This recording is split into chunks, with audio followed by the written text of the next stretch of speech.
Nama saya Nur Alia Syazana binti Abdul Rauf. Nama saya Nur Hayati binti Razali. Kami daripada kelas BM4 Akan membentangkan tugasan yang kedua bagi teori etika moral kod kursus ILMK 3093.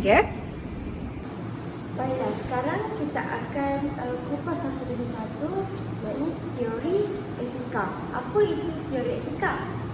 Teori etika berasal daripada perkataan Yunani, bahasa Yunani yang bermaksud perlakuan seseorang ataupun ada istiadat, perasaan batin, watak serta kecenderungan hati untuk melakukan sesuatu.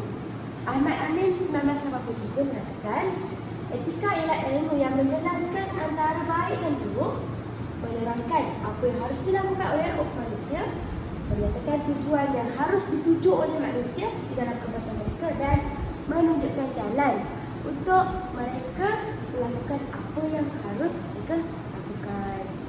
Dalam dari Hamzah Yaakob 1993 juga, etika merupakan ilmu yang menunjukkan mana yang baik dan mana yang buruk dengan memperhatikan perlakuan manusia yang dapat dipahami oleh akal fikiran. Kemudian di dalam teori etika ini saya akan mengupas tentang dua, iaitu teori teleologi dan juga deontologi. Apa itu teori teleologi? Teori teleologi itu berasal daripada perkataan Greek, iaitu telos, yang bermaksud tujuan atau akibat, dan logos pula bermaksud sebab, keterangan atau penjelasan.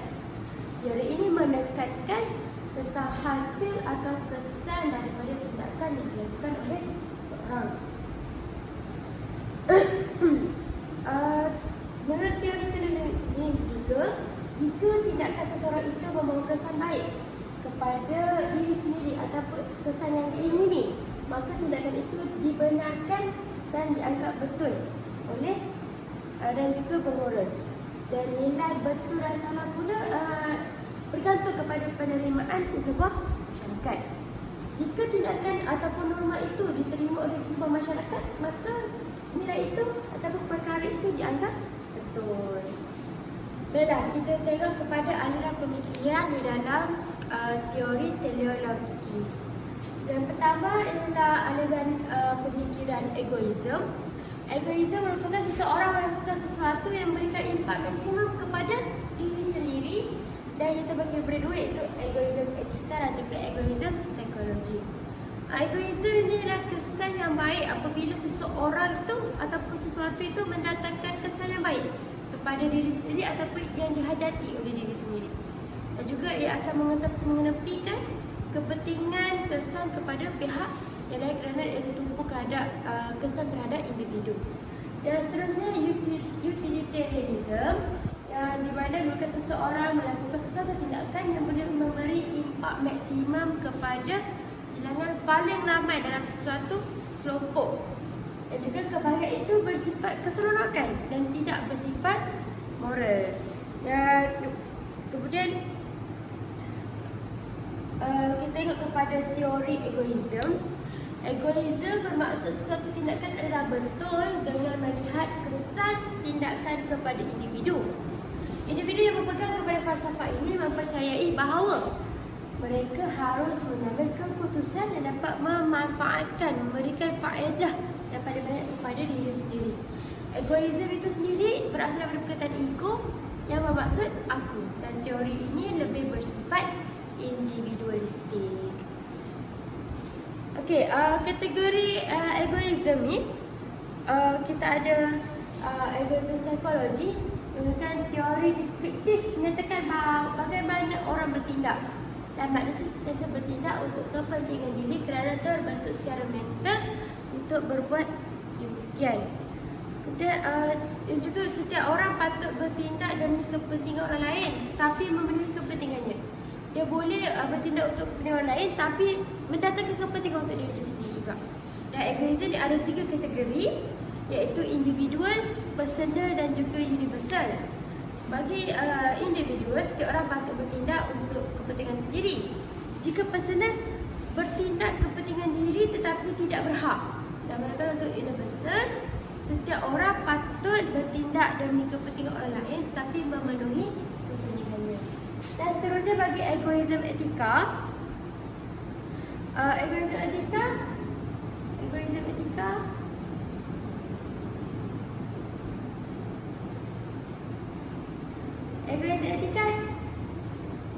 Egoism etika ditakdirkan sebagai teori yang menganggap nilai baik itu menguntungkan diri sendiri dan terbagi kepada tiga individu personal dan juga universiti. Aku explain kan? Tapi kenapa sini?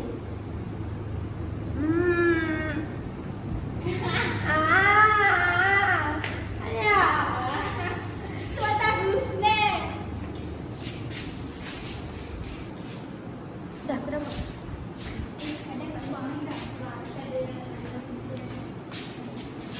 Oh, aku tak teruskan.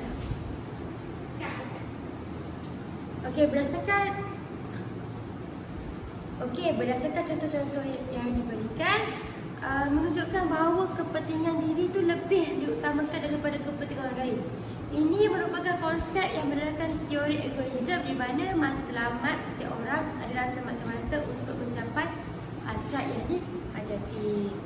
Okey, seterusnya kita tengok kepada kategori egoisme. Kategori egoisme yang pertama ialah egoisme psikologi, di mana teori deskriptif yang mengatakan bahawa bagaimana orang bertindak.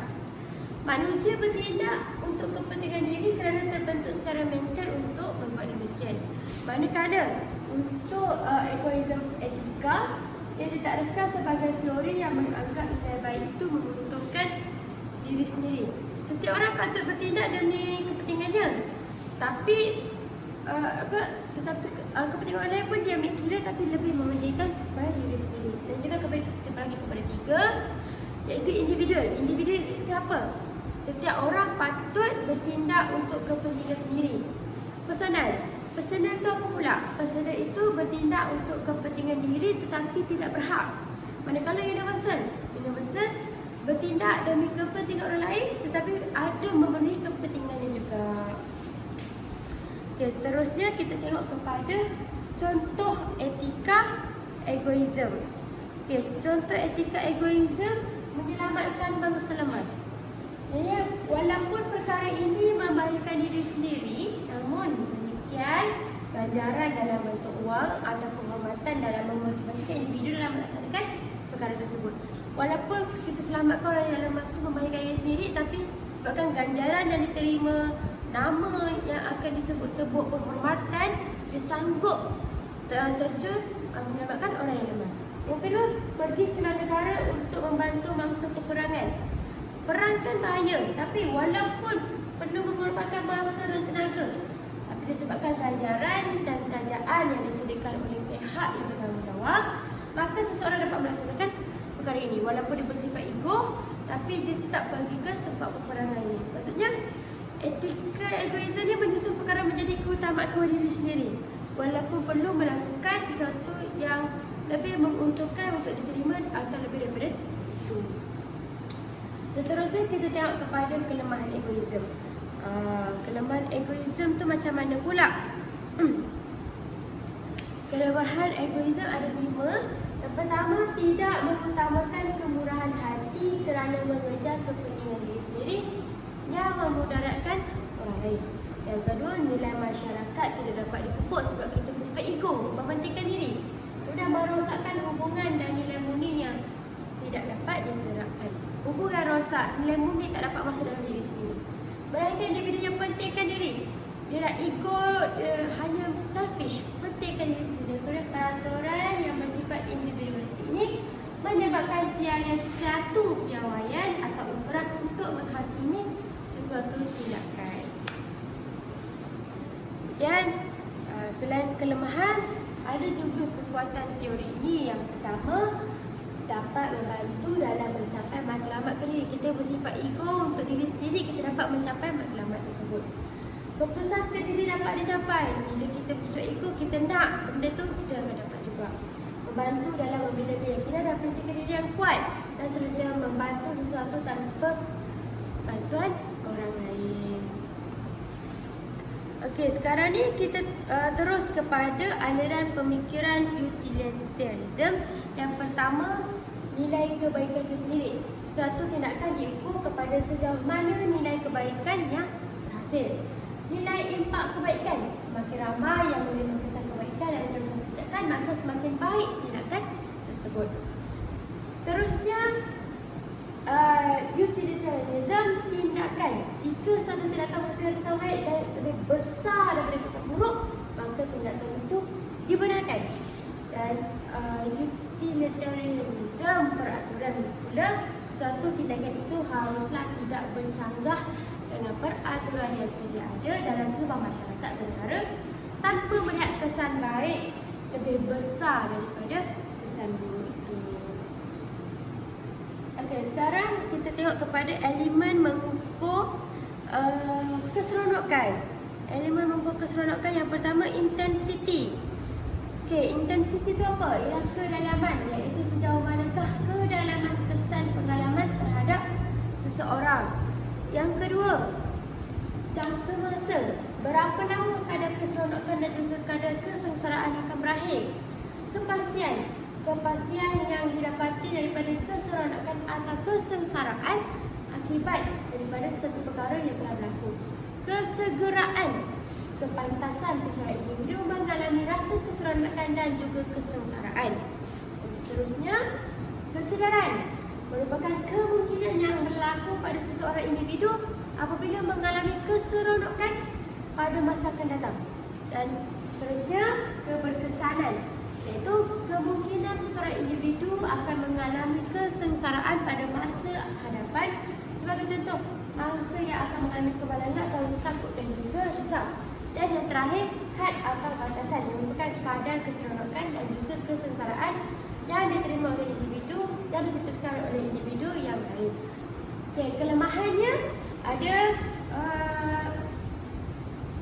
5. Yang pertama, manfaat merupakan konsep yang begitu luas sebagai dalam kenyataan secara praktis akan menimbulkan kesulitan yang sedikit. Seterusnya, etika utilitarianism tidak pernah menganggap serius terhadap nilai suatu tindakan bagi diri sendiri dan hanya akan memerhatikan nilai suatu tindakan yang berada di persekitarannya. Dan etika juga tidak pernah menganggap penting tentang kemahuan seseorang dan kepelbagaiannya tidak semuanya dapat diklasifikasikan. Jadi seandainya ketiga kriteria dari etika ini saling bertentangan, maka akan ada kesulitan dalam menentukan kesimpulan di antara ketiga kriteria tersebut. Dan yang terakhir, tidak etika ini membenarkan hak kelompok minoriti tertentu dikorbankan demi kepentingan majoriti. Okey, baik, sekarang kita masuk kepada teori deontologi. Okey, teori ini berasal daripada deontologi ini berasal daripada perkataan Greek iaitu deontos yang bermaksud wajib. Okey, Immanuel Kant menguraikan etika daripada perspektif bukan agama dan berasaskan kepada nilai dan justifikasi yang rasional. Teori ini tidak melihat kepada kesan suatu perbuatan. Sebenarnya ia menekankan kepada tanggungjawab yang harus dilakukan oleh sesuatu individu. Teori ini bermatlamat untuk mewujudkan masyarakat yang menyantuni semua orang dengan penuh rasa hormat dan bermaruah. Bagi mencapai matlamat, Kant mencadangkan keperluan memberikan keutamaan terhadap sesuatu perkara sehingga membolehkan tindakan seorang itu selaras dengan undang-undang sejagat. Sekarang kita tengok kepada 7 peraturan yang diberikan oleh W.D. Ross. Yang pertama, kesetiaan, iaitu berpegang kepada janji dan bercakap benar. Yang kedua, penggantian ganti rugi, memberi pampasan kepada individu yang tercedera akibat tindakan salah kita. Yang ketiga, rasa syukur, membalas pertolongan yang diberikan kepada kita. Yang keempat, keadilan, memastikan barangan yang dibagi kepada orang lain itu mengikut jumlah yang patut diterima. Yang kelima, beneficence, iaitu melakukan apa sahaja yang mampu untuk memperbaiki keadaan insan lain. Yang keenam, perbaikan diri, iaitu memperbaiki keadaan diri sendiri berkaitan dengan nilai dan kebijaksanaan. Dan non-malevolence, dissent, mengelakkan pencederaan insan yang lain. Kemudian kita masuk kepada konsep deontologi. Konsep deontologi ini merupakan sistem etika yang hanya menekankan suatu perbuatan didasarkan pada wajib tidaknya kita melakukan perbuatan itu.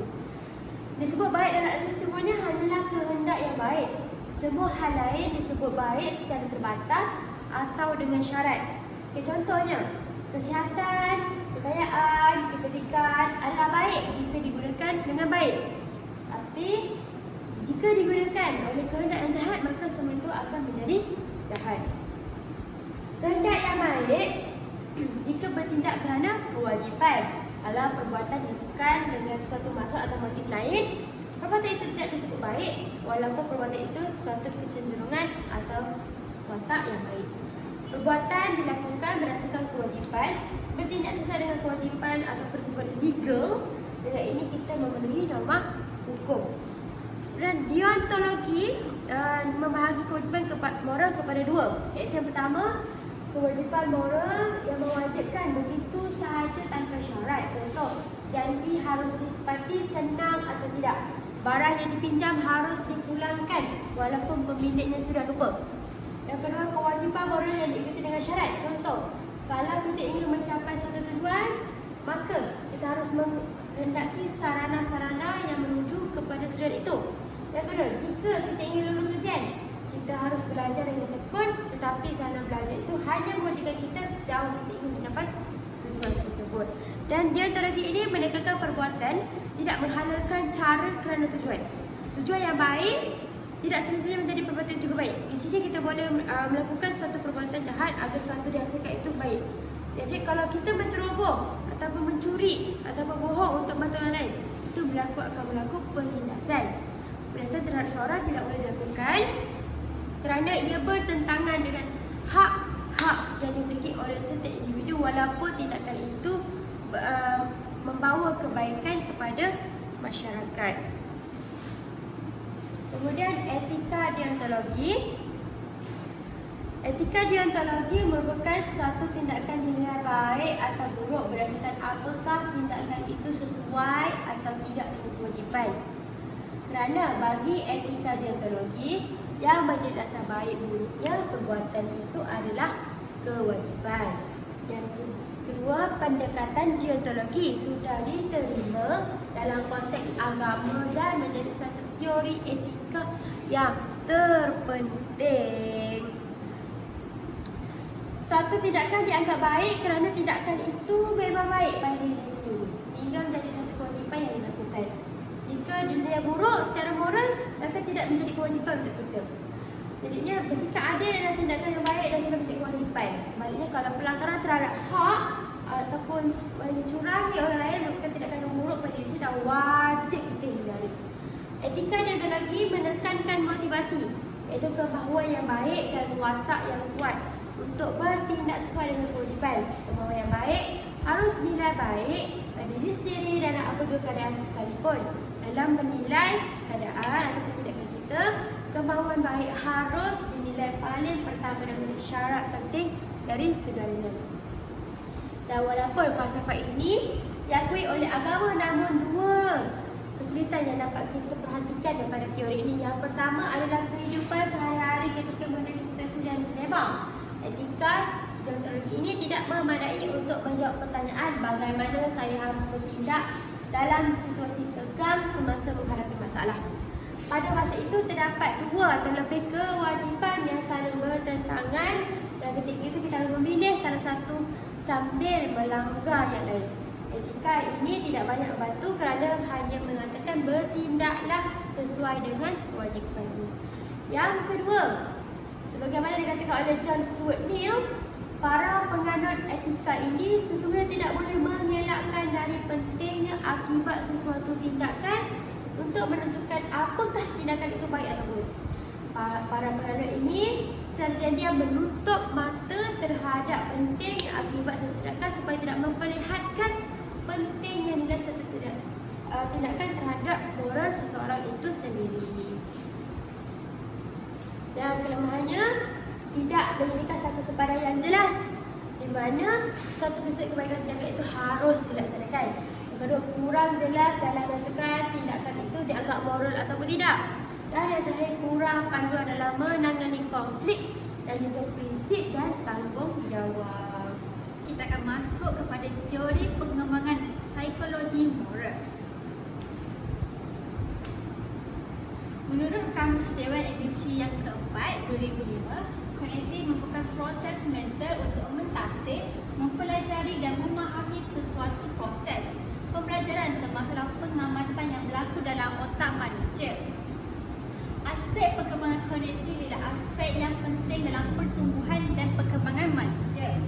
Perkembangan kognitif adalah perkembangan yang dialami oleh otak dari aspek pemikiran manusia, dan ia dapat dilihat dari perubahan dalam tingkah laku dan pencapaian. Teori pengembangan kognitif mempunyai 3 tokoh, iaitu James Piaget, Laurent Colbert, Norman Jewell. James Piaget. Teori ini diperkenalkan oleh James Piaget yang dilahirkan di Neuchâtel, Switzerland pada Ogos 1896 dan meninggal pada 16 September 1980 seperti yang dipetik oleh Mok Song Sang 2009. Beliau merupakan ahli psikologi kanak-kanak yang terkenal. Piaget telah menjalankan banyak kajian tentang bagaimana individu memproses maklumat dan mengemukakan pendapat tentang perkembangan kognitif manusia dalam bentuk tahap demi tahap. Proses perkembangan kognitif Piaget iaitu skema, adaptasi, asimilasi, akomodasi, organisasi dan keseimbangan. 4 tahap kognitif. Yang pertama, tahap sensori motor, tahap praoperasi, tahap operasi konkret dan tahap operasi formal. Tahap pertama iaitu tahap sensori motor yang berlaku pada sejak lahir hingga 2 tahun. Piaget menyatakan pada peringkat ini, kanak-kanak menggunakan indera motornya untuk memahami dan berinteraksi dengan persekitarannya. Selepas dilahirkan selama 2 bulan, seorang bayi sudah boleh membezakan objek-objek di dalam persekitarannya. Tahap yang kedua itu tahap praoperasi yang berlaku pada 2 hingga 7 tahun. Bersifat intuitif, iaitu pemahaman mereka tentang objek bergantung pada ciri-ciri yang bersifat nyata. Mereka tidak mampu lagi untuk berfikir secara logik dan rasional. Apabila mencapai umur 4 tahun, kanak-kanak boleh bertutur dengan fasih dan melalui bahasa yang dikuasainya itu. Perkembangan kognitif kian menjadi pesat. Pada peringkat ini juga, kanak-kanak telah menunjukkan sifat egosentrik, memandangkan mereka melihat dan memahami persekitaran melalui perspektif mereka sendiri. Contohnya, seorang kanak-kanak yang meminati siri kartun Power Rangers misalnya akan beranggapan bahawa orang lain juga akan suka dengan siri kartun yang berkenaan. Tahap yang ketiga iaitu tahap operasi konkret yang berlaku pada 7 hingga 11 tahun. Kanak-kanak akan mengalami perkembangan yang pesat dalam operasi kognitif dan mengaplikasikan kemahiran ini bila berfikir tentang objek, situasi dan orang yang mereka lihat. Operasi kognitif adalah aktiviti mental dalaman yang membolehkan kanak-kanak mengubah suai dan menyusun sumber imej dan simbol dalam membuat rumusan atau keputusan yang logik. Yang tahap yang keempat itu tahap operasi formal dan berlaku pada 11 tahun dan ke atas. Apabila remaja memasuki peringkat ini, mereka memperoleh upaya untuk berupaya untuk berfikir secara abstrak dengan memanipulasi idea dalam kepala mereka tanpa bergantung pada manipulasi konkret.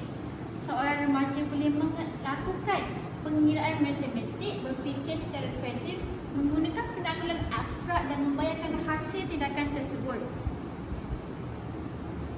Baiklah, kita akan masuk kepada tokoh yang kedua dalam teori pengembangan kognitif iaitu Laurent Colbert. Laurent Colbert lahir pada 1927 hingga 1987, telah dilahirkan dan dibesarkan di Brownsville, New York. Beliau telah menyiasat perkembangan moral kognitif merintasi pelbagai budaya seperti Britain, Kanada, Taiwan, Mexico, Turki, termasuklah di Malaysia. Colbert diangkat sebagai pelopor utama teori perkembangan moral kognitif dan menjadikan teori piada sebagai asas kepada kajiannya. Dalam teori perkembangan moral kognitif yang dipopularkan oleh Colbert, beliau menggunakan skema 3 aras perkembangan yang setiap satunya dibahagikan pada 2 peringkat. Aras yang pertama pra-konvensional, yang kedua konvensional dan yang ketiga pasca konvensional. Iaitu pra-konvensional. Kanak-kanak mentarikh tentang betul berasaskan akibat daripada tindakan mereka sama ada mendatangkan keseronokan atau kesakitan kepada diri sendiri. Pada aras ini, seseorang itu menentukan peraturan tanpa mempersoalkannya.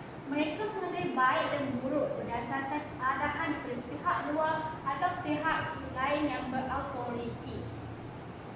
Daripada tindakan mereka tersebut, antara mereka dapat kesakitan atau keseronokan. Peringkat yang pertama iaitu orientasi hukuman dan kepatuhan. Pada peringkat ini, penasiran tentang baik atau buruk berdasarkan unsur luar seperti hukuman. Kanak-kanak akan melakukan sesuatu tindakan yang betul dan mengelakkan diri daripada berbuat salah agar tidak dihukum oleh pihak yang berkuasa iaitu ibu bapa mereka sendiri. Kanak-kanak melihat kesan fizikal seperti sakit akibat dirotan sebagai penentu tindakan laku itu baik atau jahat. Mereka tidak menyedari bahawa kanak-kanak lain juga mempunyai keinginan dan kehendak yang sama seperti mereka. Peringkat yang kedua iaitu orientasi individualisme. Pada peringkat ini, kanak-kanak mula menghormati orang lain kerana kepentingan diri. Malah mereka mula menyedari bahawa orang lain juga mempunyai keinginan yang sama. Mereka mula menghormati kehendak orang lain kerana kepentingan diri. Tegasnya, kanak-kanak tidak tergaluk sepenuhnya kepada satu pihak. Perkara yang dianggap baik ialah sesuatu tindakan yang dapat memenuhi keperluannya atau keperluan kanak-kanak yang lain. Mereka akan melakukan perkara yang sama seperti apa-apa yang dilihat ke atas mereka. I will stress you back if you will stress mine. Aras yang kedua iaitu konvensional. Kanak-kanak melihat sesuatu yang baik ialah tindakan yang boleh melindangkan atau membantu meringankan kesusahan orang lain, sama ada ibu bapa, rakan sebaya sekolah dan lain-lain. Tindakan yang boleh memenuhi harapan keluarga, rakan atau negara dianggap sebagai baik tanpa mengambil kira akibat kepada diri sendiri. Antaranya termasuklah kesetiaan kepada komuniti dan norma-normanya. Peringkat yang ketiga iaitu sambungan daripada peringkat yang sebelum ini, orientasi persetujuan antara perseorangan. Orientasi persetujuan antara perseorangan. Pada peringkat ini, kanak-kanak berkelakuan yang baik ialah mereka yang memunculkan kelakuan yang dapat memenuhi harapan orang lain serta direstui oleh masyarakat. Mereka sering melakukan sesuatu untuk mendapat pujian. Kanak-kanak memandang atau menekankan bahawa semua orang yang baik yang pada dasarnya dan mempunyai sikap tolong-menolong pada semua manusia. Peringkat yang keempat iaitu orientasi undang-undang dan ketenteraman. Kanak-kanak mula dapat membezakan antara norma sistem sosial dan norma sendiri. Mereka sedar akan perlunya untuk memelihara ketenteraman. Bagi kanak-kanak ini, kemoralan ialah kewajipan terhadap masyarakat dan menghormati undang-undang. Kanak-kanak mengatakan bahawa menjalankan tugas atau tanggungjawab yang diberikan adalah baik untuk mewujudkan keharmonian masyarakat. Mereka menyedari jika tidak mematuhi peraturan atau undang, sudah tentu masyarakat akan jadi kelam kabut dan sistem sosial tidak dapat berfungsi dengan baik. Aras yang ketiga iaitu pasca konvensional. Kanak-kanak mengambil kira pandangan dan kepentingan orang lain secara keseluruhan dalam membuat penaklukan moral. Aras yang ketiga ini paling penting dalam perkembangan moral kognitif dan agak sukar untuk seseorang itu sampai ke aras ini. Kanak-kanak digolongkan dalam aras yang ketiga apabila mereka mula mempersoalkan nilai atau norma kumpulan dan tidak menerimanya secara bulat-bulat. Mereka memerlukan suatu penjelasan yang rasional sebelum menerimanya. Kanak-kanak pada aras ini berupaya menjelaskan kuasa, peraturan dan nilai masyarakat berdasarkan prinsip moral sejagat. Mereka yang keempat iaitu orientasi kontrak sosial. Kanak-kanak mula bertanya cara untuk memilih masyarakat yang baik. Mereka juga menerima suatu situasi iaitu kontrak sosial yang boleh diubah berasaskan utiliti masyarakat seperti melanggar undang-undang untuk membetulkan situasi. Kanak-kanak pada peringkat ini juga mengakui tentang persetujuan implisit antara dirinya dengan masyarakat serta mengakui hak asasi dan nilai yang telah dipersetujui. Peringkat yang keenam iaitu orientasi prinsip etika sejagat. Peringkat yang paling tinggi apabila kanak-kanak mula mengubah prinsip yang abstrak. Antara prinsip tersebut ialah prinsip sejagat, keadilan, kesamaan hak dan kemuliaan seseorang itu. Baiklah, sekarang kita akan masuk pada teori pembelajaran sosial. Pembelajaran sosial atau behaviorisme menyatakan bahawa pembelajaran moral ialah tingkah laku sosial yang telah dipelajari. Tingkah laku moral yang boleh dibentuk melalui 3 cara iaitu pengajaran secara langsung, teladan dan imitasi atau peniruan. Proses pengajaran kemudiannya dikekalkan menerusi ganjaran dan penegahan yang positif seperti pujian, senyuman, hadiah atau perhatian. Atau penegahan yang negatif iaitu marah, mengurung, menghentikan hak istimewa dan tidak memberikan kasih sayang. Tokoh yang ada dalam teori ini iaitu Albert Bandura, seorang pelopor terkemuka teori pembelajaran sosial. Beliau dilahirkan pada 4 Disember 1925. Beliau telah menghabiskan masa remaja di persekolahan di Kanada. Bandura telah memasuki British Columbia University di Vancouver pada tahun 1946. Pada tahun 1951, beliau telah melanjutkan pelajaran pada peringkat ijazah kedua di University of Wa dan memperoleh Doktor Falsafah.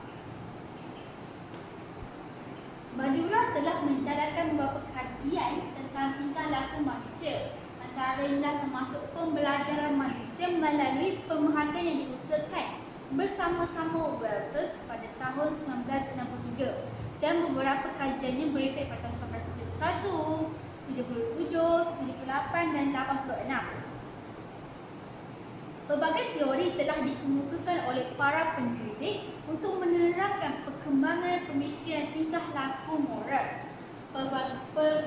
Pelbagai teori ini boleh dikelompokkan dalam 3 pendekatan, iaitu pendekatan perkembangan berstruktur yang melihat pada perkembangan pemikiran moral mengikut kualiti tertentu, pendekatan pembelajaran sosial yang melihat pada faktor persekitar yang mempengaruhi tingkah laku, dan pendekatan psikonalitik yang menyatakan pada faktor dalaman seorang individu. Albert Bandura tergolong dalam pendekatan pembelajaran sosial kerana idenya tentang teori pembelajaran sosial. Peringkat pembelajaran sosial berstruktur, yang pertama, prinsip asas teori pembelajaran sosial. Yang kedua, pembelajaran melalui pemerhatian. Yang ketiga, proses pembelajaran melalui pemodelan. Yang pertama iaitu proses asas teori pembelajaran sosial. Prinsip asas teori pembelajaran sosial. Teori pembelajaran sosial yang dikemukakan oleh Bandura menegaskan bahawa kebanyakan manusia belajar daripada persekitaran mereka. Tingkah laku seseorang dihasilkan berdasarkan rangsangan luar ataupun sekitar yang diterima. Rangsangan luar ini ditafsirkan melalui keupayaan kognitif yang kemudiannya mempengaruhi tindakan seseorang. Unsur manusia yang melibatkan ciri-ciri fizikal seperti jantina, bangsa dan saiz serta kebolehan mental. Penentuan sesuatu tingkah laku bergantung pada sistem kendiri. Manusia dianggap sebagai insan yang simbolik kerana manusia mempunyai keupayaan mental yang kompleks, mampu berfikir untuk membuat penilaian, mengawal diri dan menetapkan matlamat. tingkah laku manusia bergantung pada persekitarannya sama ada baik ataupun tidak baik. Yang kedua iaitu pembelajaran melalui pemahatan. Fokus utama dalam teori pembelajaran sosial ialah pembelajaran melalui pemahatan atau peniruan tingkah laku orang lain. Pemodelan bukanlah bermakna meniru semata-mata, tetapi ketika tingkah laku tersebut diubah suai. Peniruan berlaku dengan pelbagai cara. Bandura menganggap bahawa peniruan memainkan peranan yang penting bagi seseorang memperoleh respon baharu dan menentukan tingkah laku mereka. Malahan menurut Bandura, berbagai aspek dalaman manusia seperti emosi dan sikap boleh dipelajari melalui pemahatan. Sebagai contoh, apabila kita melihat orang yang dalam kesusahan ataupun orang yang menjual di tepi jalan, kita berasa kesian terhadap mereka, dan apabila kita melihat ada orang lain bersedekah kepada mereka atau dan sebagainya, kita akan meniru perbuatan tersebut kerana perbuatan itu mulia dan baik. Untuk membuktikan keberkesanan pelajaran melalui pemahatan, beberapa kajian telah dijalankan. Kebanyakan kajian tersebut berbentuk eksperimen, iaitu mendedahkan subjek pada sesuatu model hidup atau model yang simbolik. Sama seperti apa-apa yang dilihatnya. Dapatan daripada kajian ini menunjukkan bahawa pelajaran melalui pemahatan mempunyai 3 kesan yang mampu diperoleh, antara masalah pemerolehan respon baru, kesan peningkatan dan kesan pancingan. Pemerolehan respon baru antara kajian yang terkenal adalah kepada kanak Alika dengan patung pada tahun 1963. Kanak-kanak tersebut telah dibagi kepada 2 kumpulan. Kumpulan pertama didedahkan pada model seorang dewasa yang melakukan tingkah laku ganas terhadap sebuah patung, sementara kumpulan yang kedua didedahkan kepada model yang tidak melakukan tindakan ganas. Kajian dilakukan lagi dengan mempelbagaikan jenis model, filem dan cerita kartun yang ditunjukkan. Dapatan kajian menunjukkan bahawa kanak-kanak yang dibedahkan dengan model dan bakat yang tidak ganas memainkan tindak laku yang hampir sama dengan model. Sebaliknya, untuk kanak-kanak yang tidak didedahkan dengan model ganas, kurang menunjukkan tingkah laku ganas meskipun menunjukkan sedikit unsur keganasan. Terbuktilah bahawa persekitaran memainkan peranan yang penting dalam membentuk pelaku seseorang individu, terutamanya untuk kanak-kanak, kerana mereka mudah meniru perbuatan orang dewasa sama ada baik atau buruk. Yang kedua iaitu kesan peningkatan. Bandura juga membuktikan dalam kajian yang bahawa kanak-kanak yang didedahkan dengan aktiviti yang ganas dan diberikan ganjaran akan melakukan tingkah laku yang sama. Bagi kanak-kanak yang dilihat dengan ganas dan diberi hukuman, mereka tidak menunjukkan prestasi yang sebenar. Menurut Bandura, hukuman yang dikenakan itu telah meningkat prestasi untuk melakukan tindakan ganas. Namun bagi pemerolehan tingkah laku tetap berlaku.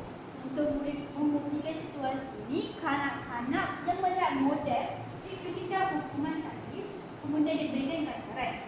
Hasilnya mereka menunjukkan tingkah laku yang serupa. Yang ketiga iaitu kesan pancingan. Kesan pancingan merujuk kepada kebolehan seseorang menghubungkan respon baharu dengan pengetahuan yang sedia ada. Kanak-kanak kadang-kadang tingkah laku yang ditunjukkan selepas melihat sesuatu model berkelas semata-mata satu respon baru, tetapi mungkin menggabungkan antara respon baru dengan respon yang lama. Kajian Bandura seperti yang dibincangkan jelas menunjukkan bahawa walaupun kanak-kanak tidak menunjukkan model yang ganas, mereka tetap menetap unsur keganasan. Situasi ini bukanlah satu respon yang baru, sebaliknya tingkah laku yang ditunjukkan lebih kepada pengalaman yang dilalui.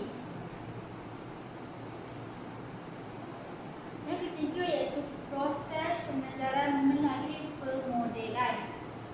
Pemodelan tingkah laku melalui pemahatan berlaku melalui proses tertentu. Bandura telah membahas proses ini pada 4 komponen, iaitu proses motor dan proses motivasi dan peneguhan. Yang pertama itu proses memerhati. Proses ini dilakukan oleh seseorang terhadap mood dan dianggap sebagai proses penggunaan. Dari pelbagai rangsangan yang wujud di persekitaran manusia, hanya satu atau sebilangan kecil rangsangan menjadi tumpuan dalam sesuatu masa. Pembelajaran melalui penguatan melibatkan satu proses yang aktif. Peniruan tidak akan berlaku jika pemerhatian tidak mempunyai minat dan tidak memberi tumpuan kepada model. Seseorang yang berpengaruh dan menonjol kerana mempunyai status yang tinggi, berkuasa dan berjaya dalam hidup sering kali mendapat perhatian. Biasanya orang seperti ini akan menjadi model dalam masyarakat. Minat pula menjadi faktor dalam diri seseorang, mendorong untuk meniru tingkah laku seseorang model itu. Contohnya, didapati anak-anak lebih menggemari watak hero dalam sebuah filem kerana hero biasanya lebih kuat dan ahli memperoleh kemenangan. Model yang dimasukkan ialah model yang mempunyai perkara-perkara representatif yang mendorong seseorang individu untuk berkelakuan yang sama seperti itu. Yang kedua itu proses mengingat, melibatkan aktiviti mental iaitu kognitif. Kegagalan untuk meniru tingkah laku disebabkan dua faktor, iaitu keupayaan mental yang rendah dan kegagalan seseorang mengekod maklumat secara simbolik pada bentuk imej yang boleh diingat semula. Situasi ini membawa makna bahawa kanak-kanak yang berusia muda tidak berupaya untuk meniru, terutamanya melibatkan perkataan. Mereka kurang memahami perkataan yang abstrak seperti kerjasama, kasih sayang, keadilan dan sebagainya. Kanak-kanak lebih cepat meniru tingkah laku yang nyata seperti memukul, bertindak ganas dan kasar. Yang ketiga iaitu proses motor, merujuk aktiviti penerima maklumat, merekod maklumat dan menyimpan maklumat dalam ingatan dengan jangka masa yang panjang. Cara mengingat atau mentafsir maklumat ini berbeza antara seseorang dengan orang yang lain. Kod simbolik ini sama ada bentuk imej atau perkataan membantu memudahkan seseorang mengingat semula. Pengulangan juga penting dalam proses mengingat. Anak-anak yang selalu mengamalkan sesuatu tingkah laku akan meneguhkan ikatan ingatan mereka. Seorang kanak-kanak yang tinggal dalam sebuah keluarga yang harmoni dan sentiasa mengamalkan tingkah laku moral lebih cenderung untuk mengamalkan tingkah laku yang serupa. Yang keempat itu proses motivasi dan peneguhan. Proses motivasi dan peneguhan merujuk sejauh mana seseorang itu bertingkah laku atau mengambil tindakan bergantung pada masa yang sama, ada dirinya bermotivasi untuk melakukan atau sebaliknya. Pandangan Badura tentang peneguhan ini agak berbeza dengan Skinner. Hal ini demikian kerana Skinner menerangkan bahawa tingkah laku pembelajaran akan berlaku apabila peneguhan diberikan. Sebaliknya untuk Badura, tingkah laku tidak semestinya bergantung pada peneguhan, pada pengukuhan daripada luar, tetapi juga terhadap peneguhan ke diri. Baiklah, sekarang kita beralih kepada perbezaan teori etika dan teori perkembangan psikologi moral secara holistik. Yang pertama sekali kita melihat perbezaan dari segi definisi. Teori etika definisinya bereksposisi sistematik pandangan tertentu tentang apakah sifat dan asas kebaikan atau hak. Prinsip moral atau garis panduan yang mengandungi nilai tertentu yang membantu melihat perbezaan pandangan dalam membuat penilaian tindakan manusia daripada pelbagai asas teori ini. Manakala bagi teori perkembangan psikologi merupakan perubahan pemikiran, perasaan dan tingkah laku terhadap nilai, kebenaran atau kesilapan. Yang mempunyai dimensi intrapersonal yang melibatkan regulasi dalaman seseorang individu dan dimensi intrapersonal yang melibatkan interaksi sosial dengan orang-orang sekeliling. Kemudian kita tengok kepada perbezaan dari segi jenis. Bagi teori etika, kita ada 4 jenis, iaitu teori teleological, teori deontological, teori kepribadian muda dan teori kemoralan sosial. Manakala bagi teori perkembangan psikologi moral, kita ada teori perkembangan kognitif, teori psikoanalisis, teori pembelajaran sosial, teori behaviorism, teori pembelajaran humanistik, teori perkembangan personality dan konsep model dress. Baik, seterusnya ialah perbezaan daripada ciri-ciri teori etika. Merupakan kawalan manusia adalah pada motif sesuatu perkara sahaja, bukan terhadap akibat tindakan, iaitu deontologi. Seterusnya adalah perbuatan yang memberi kesan baik dianggap bermoral dan perbuatan yang beri impak negatif dianggap tidak bermoral, iaitu teologi. Teori perkembangan psikologi iaitu teori perkembangan kognitif. Proses perkembangan kanak-kanak dipengaruhi oleh perkembangan kognitif. Seterusnya teori pembelajaran sosial iaitu proses pembelajaran kanak-kanak yang berlaku dengan memerhatikan orang lain melakukan sesuatu atau peniruan. Seterusnya adalah perbezaan daripada segi fokus. Teori etika, tanggungjawab yang harus dilakukan oleh seseorang individu iaitu daripada segi deontologi. Seterusnya untuk teologi, kesan kepada diri sendiri atau majoriti dalam kelompok. Seterusnya adalah teori perkembangan psikologi. Teori perkembangan kognitif iaitu perkembangan kognitif manusia, membentuk struktur kognitif dalam ingatan mereka. Teori pembelajaran sosial iaitu berkaitan antara rangsangan dan gerak padas dalam peniruan sama ada secara langsung atau melalui sekat lakuan atau tidak. Dan yang akhir sekali itu perbezaan daripada segi kepentingan. Teori etika menjadi panduan kepada manusia untuk melakukan sesuatu tindakan bermoral, mengatasi manusia, membuat andaian terhadap seseorang individu secara luaran semata-mata. Teori perkembangan psikologi menjadi aras panduan ibu bapa untuk membantu perkembangan kanak-kanak. Membantu ibu bapa menggunakan teknik yang berbagai, tepat dan betul dalam mendorong perkembangan kanak-kanak.